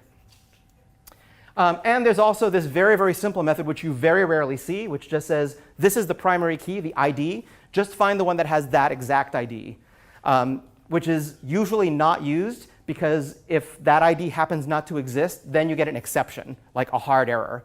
So most of the time, what would be a way to do this without causing an exception? If I tell you that in general, any of these that, if you try to do this where and it turns out that nothing matches, what you will get back is an empty collection, but it's still a collection. Anybody care to speculate how you might do if you want to find something knowing only its ID, but in a way that is safe? What might you do? Movie.where ID is equal. Yeah, exactly. So movie.where ID and some value. And then, worst case, if it doesn't exist, you'll just get back an empty collection, and you can detect that fact and do something about it, right? But be careful of exceptions. The other cool thing about this, as you will also see, is that you can chain them together. For example, you can say movie where rating is something, G, and here's the dot because we're going to continue our expression, and where the release date is less than something, and ordered by title. Databases are really good at returning things in particular orders and stuff like that. So this is actually all one long chain of function calls that in the end will produce a single SQL query. In fact, as a sneak preview of what's coming up later in the course, if you actually inspect the result of just calling any one of these, it is actually not a collection. It is an object that if you force it to be evaluated later, will try to generate the collection for you, which is really, really, really cool. It's lazy evaluation. But that's a preview for next time. What you care about for this time is that every one of these things, the thing it returns is actually an enumerable relation. And that relation can be chained with other relations to provide more and more constraints. And at the end of the day, one query gets done. Okay? This Active Record does a pile of stuff, and I'm probably 2 to 3 hours away from finishing an optional Active Record calisthenics things that I'm going to invite all of you to try. It is not a mandatory homework. There's already the homework where you're sort of walking through an existing Rails app that uses these constructs. But kind of like the Rails routing practice app, I'm putting it out there so that you can, on your own, sort of cut your teeth a little bit better and feel like you get comfortable with the basics of Active Record. So I'm hoping to be able to post that by like tomorrow morning once I've sort of debugged it. OK, so that was read. We haven't looked at update or delete. But supposing that we have an instance of a movie, we can modify its attributes and save it again. We saw that before. We can also update its attributes in place. So there's another Active Record call, update attributes, where we just pass a hash. The attributes that are named in the hash will get replaced with the corresponding values, and that happens immediately. So update attributes doesn't require a subsequent save. It operates directly on the database representation, kind of like create. Right? One of the examples I did last time is that new and create both take a hash of values, but new does not actually save the thing to the database. Create tries to. Okay? So again, You will get a chance to play with all of these, but I'm trying to give you an overview of the landscape. And as you might expect, all of these are transactional. So if you specify some complicated combination of things to update and it fails, then either all of the updates happen successfully or nothing at all happened and it's just like you had never tried to do it. That is one of the big benefits that relational databases have always given us, which is atomicity. And as you might expect, Active Record preserves all that. So if you have an update attributes query where where a number of attributes are trying to be updated, but one of them has an illegal value, you can safely assume, if it fails, that none of the attributes were updated, and so on. Question? Sorry, so is that update attributes call, is that changing the release date of all movies whose rating is PG? Ah, good question. For which movie or movies is this update attributes updating the rating and the release date? Oh. Would you like to answer the question? I feel like it's M, right? It could be M because that's the receiver of the call, right? No, it's fine. It's a reasonable question. In fact, same thing as up here. When we have an individual instance of something, we can talk about changing an attribute on it. We can talk about saving it. In fact, we can also talk about destroying it. But just as a reminder, the where call has to operate at the class level, right? Because there isn't a specific movie on which we're calling where. We're calling it on the movie resource in general, like the entire database table. So things like where and new and create, it should make sense why those have to be class methods, whereas things like update attributes, save, and so forth are instance methods because we already have the specific item or items to which we want them to apply. Excellent question.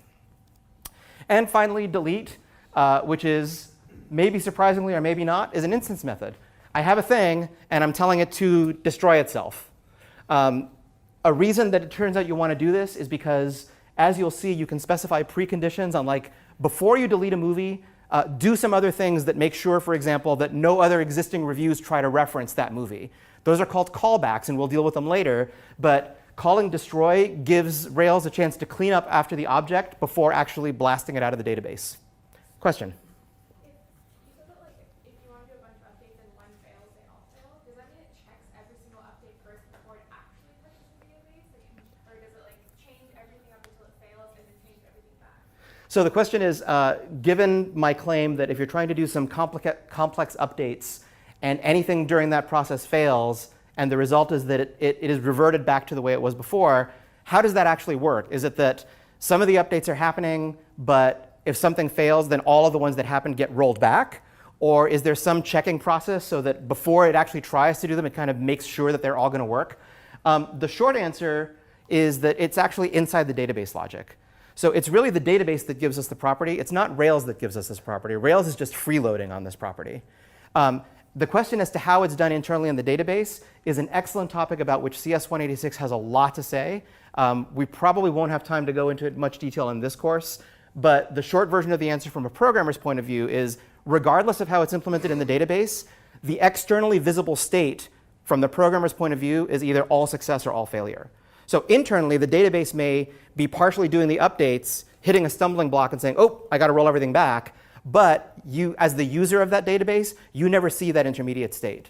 The only states you see are the state before everything happened and the state after everything either succeeded or, not, or it looks like it just all failed. It is a wonderful, wonderful thing, and we'd be dead in the water without transactions.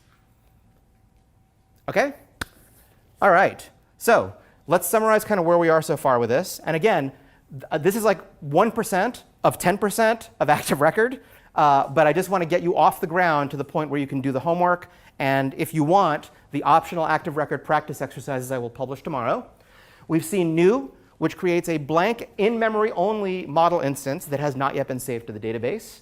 We've seen save, which you can call on a model instance, which means save this one to the database. And if that model instance was just created with new, then that's like a SQL insert. It's adding a record to an existing table.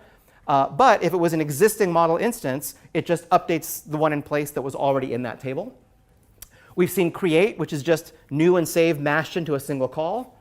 We've seen where, which allows you to extract records from a table matching certain criteria.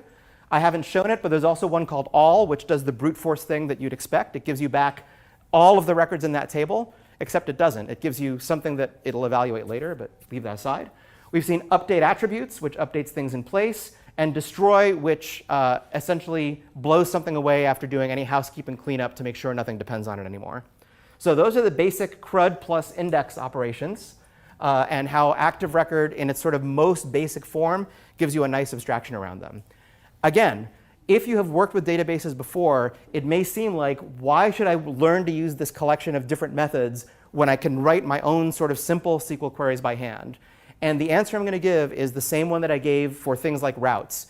Once your queries start getting more complicated, because they start affecting multiple models in different tables that have relationships to each other, this way of doing it will save a lot of grief and pain and produce queries much nicer than most of us probably could write for ourselves. So it's, trust the process, have some faith, 1,000 points of light. That's a George H.W. Bush reference, but that's OK. So we haven't yet talked about all this stuff in the database and how it got there. So let's spend a few minutes talking about that. And one of the things that when I started working with Rails I thought was a great design decision is that it provides a way to distinguish between the database that is out there in the world under your app that your customers are really using and the data that you're using when you're developing new features or testing new stuff out. So your customer data, as you'll quickly find out during your projects, is golden. And when you're hacking your app and trying to sort of manage new features, you want to make sure that you're not accidentally modifying your customer data in bad ways. Also, when you have to change the schema of your database, right? You have to add a table for a new model, or you want to add some new attributes onto an existing model. You would like to be able to do that in a disciplined way. I mean, if you're working in a team on a code base, you would absolutely not think, or at least I hope that you would absolutely not think of having your team sort of just save files with no version control. Like, let's not use Git, let's not commit stuff, just everybody change what files whenever you feel like it. Everybody has their own copy of the code base, but if you're changing files, we'll just merge the results later, right? My hope is that that's not the way you think about managing code, and it's not the way you should think about managing the database either. So the answer to both of these is, how do we automate and how do we keep track of the changes that we make to the database? And as far as keeping your customer data golden, Rails has what I think is a lovely solution, which is that the framework has a notion of 3 different environments. There's the production environment, which is what's actually running on a real server that people are using. There's the development environment, which is each individual member of the team. This is like what is deployed on their computer when they're writing new code. And there's the test environment, which is only used for running automated tests and is regenerated from scratch every time you do a new test run. Each one of those 3 environments can have its own database. And that's really, really, really useful. Because when you're developing, you just point the development environment at a different database that is not the production database. And now you're in no danger of changing any of your data. Now, the downside of having 3 databases is the schema has to be consistent across all 3 of them. So when it's time to change the schema, you actually do it by creating basically a little script describing what changes you want to make. That script is called a migration or a database migration. And as you might expect, Rails has all kinds of machinery so that you don't have to worry about which specific brand of database you're using. The syntax for migrations will do the right thing for all of them. And now, once you've made a schema change, let's say in your development environment, you've developed new features, you know that the new schema change works, we're good. Now you just take that same script, which you already wrote, and now you point it at the production database, and there's no way you can make a mistake because it's the same script. You made the change programmatically instead of trying to do it multiple different times by hand. So why would you do this? First of all, you can track when the database was changed. Who made this change to the database and why? Because each change now is basically a little code file that you can version. Because it's automated, it's repeatable. So whatever you did on one database, by just running the same script again, that exact same set of actions happens on the other databases. And this is a theme that I've talked about doing before, like do as little by hand as you possibly can. Deploying your app, changing your database, anything like that should be like one command line and it's all done automatically, because that lessens the likelihood that you can screw it up. Or if you do screw it up, at least you'll screw it up systematically. You'll screw it up the same way on every copy. So when you figure out how to recover from it, you can apply the same recovery to every copy. So we're going to specify what to do and have tools that allow the automation to sort of handle it for us. And in the case of migrations, one of these tools is a code generator. So I will do a live demo of this in a moment, but let me explain what I'm going to do in the demo. This is one of the sort of utilities that comes bundled with Rails. And if I say Rails generate migration and I give it a name, so I'm going to create a migration that adds the movies table to my database. Because we're starting out with a brand new clean app. I haven't done anything yet. My database is not set up. So I got to put something in there. And this command will generate basically a skeleton file, kind of like the kind where it says your code here and there's starter code around it. It's that. Then I fill in my code, which is a description of the table I actually wish to make. And then I apply the migration by saying, OK, here's a description of some changes to make to a database. There's my database over there. Go. All right, so that's what I'm going to do. So I will type the exact command that I just said, which is Rails generate migration. I'm going to call it create movies, because my intention is to have a migration that creates the movies table. OK, success. Green is good. That's a thing that you can learn from a lot of Rails tools. When it prints out something in green, you should rejoice. Green is good. Red is bad. OK, so what did it do? It created, it says, a file with this name. So let us take a look at that file. And I use Emacs, and I don't want to hear about it. I actually put all of my Emacs files under version control just a couple of days ago. I've been curating those files for 35 years, ladies and gentlemen. There's a lot of cruft in there. So it said it created a file called, there's where we are, rotten potatoes, db. OK, so it said db/migrate. There's migrate. And here's the file that it said it created. So what's in that file? Yes, this one. Sorry, out of date Dira. There we go. OK, so this file is what was created for me. OK, this is the starter code that Rails generated so that I could create my movies table. Now look at that. One of the things it put in there is create table movies. How did it know that I wanted a table called movies? I mean, I didn't really tell it that explicitly. All I said was generate migration, and then I gave a name afterward. But the name I gave was create movies. So a reasonable guess by the migration generator is, oh, maybe you wish to create a table called movies. And if that was not what I wanted, I can just change this. But Rails tries very hard to figure out what you want if you use standard terminology like create. So I'm going to put some code in here. This is the your code here part. Anybody remember from 61A? OK, let's do that. Fortunately for you, though, I prepared some code in advance that I can cut and paste. Whoops. So that things go a little bit faster. And auto indent. There we go. So, and I actually have a redundant line there. All right. So what does my migration do? Without worrying about the syntax in detail, getting the gist of what's going on, it looks like I'm going to create a table called movies. And I'm going to say that the columns of that table should be title, which is a string, rating, which is also a string, description of the movie, which is text. That's kind of like a very long string, and release date, which is a date time. Most databases have a special way of storing fields that have to do with dates and times, because databases can do basic arithmetic on dates, like records where a certain date is less than. Although we won't cover it in this lecture, the timestamps is basically adding 2 additional fields to my movies table that Rails will automatically update. So there's a timestamp called created at, and whenever I create a new record in that table, Rails will automatically fill in the date and time that it was created.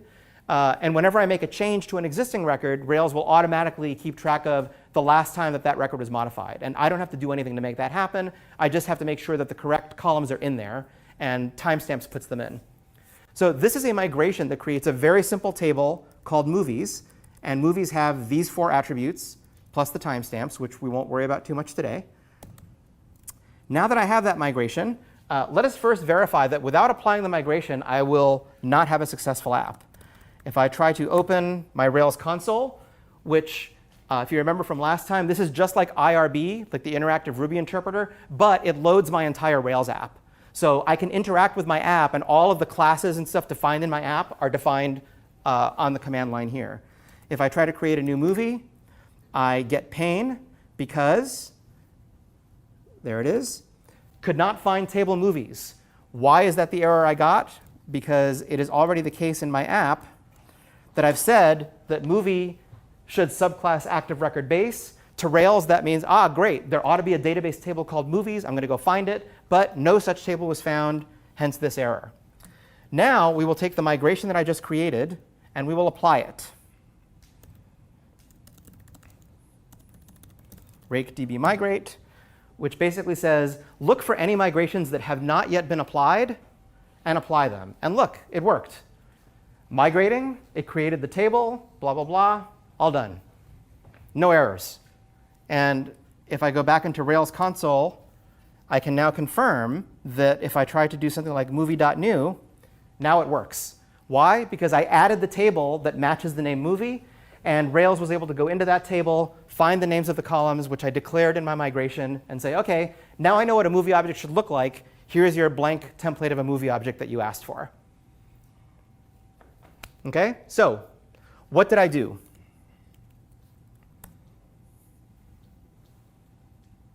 What did I do?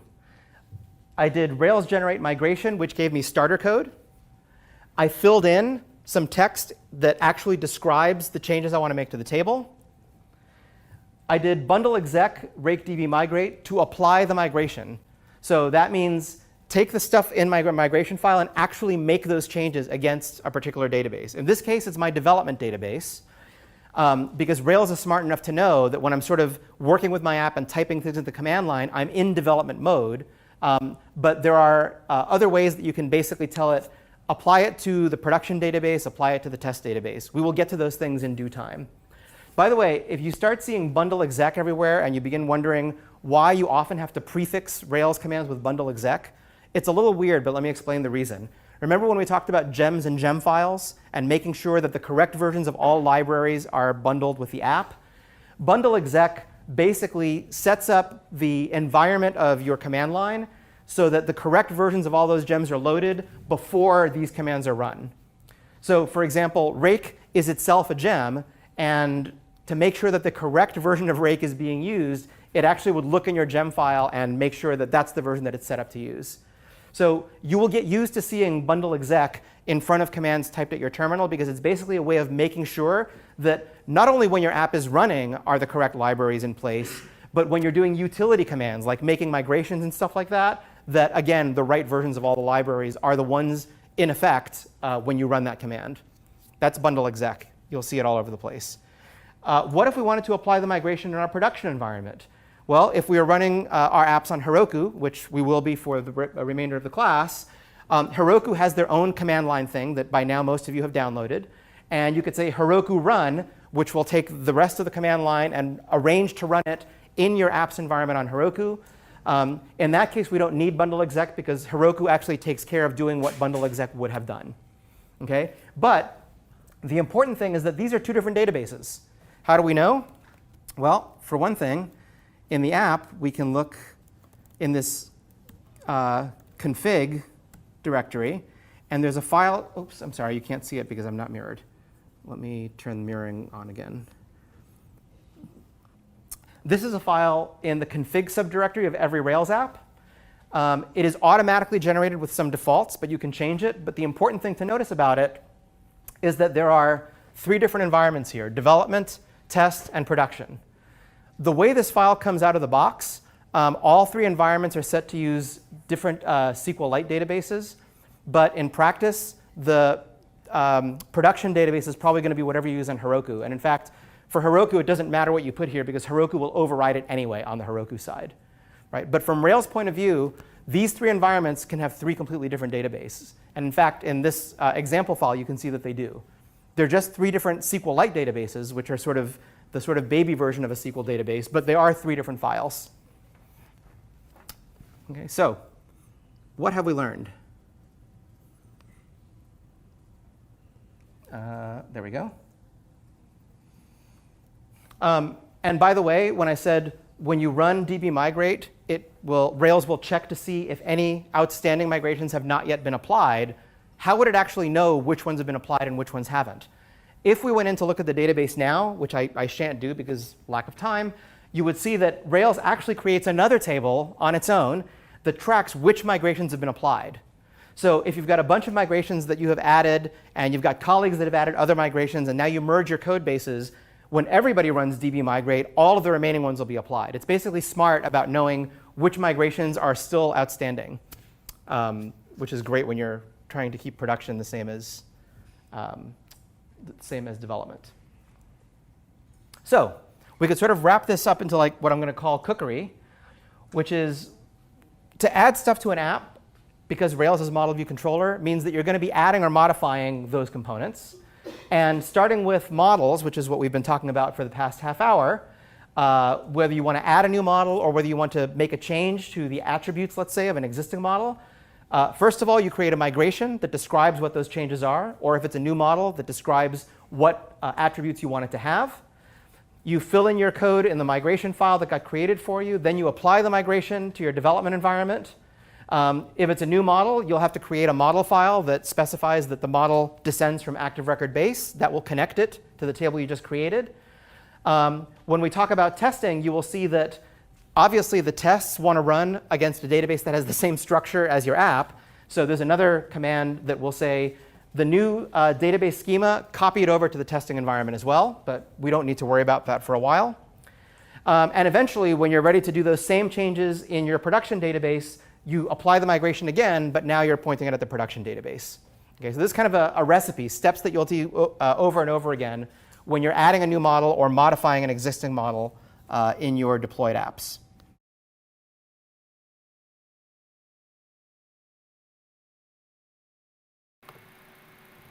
All right, that was a long video.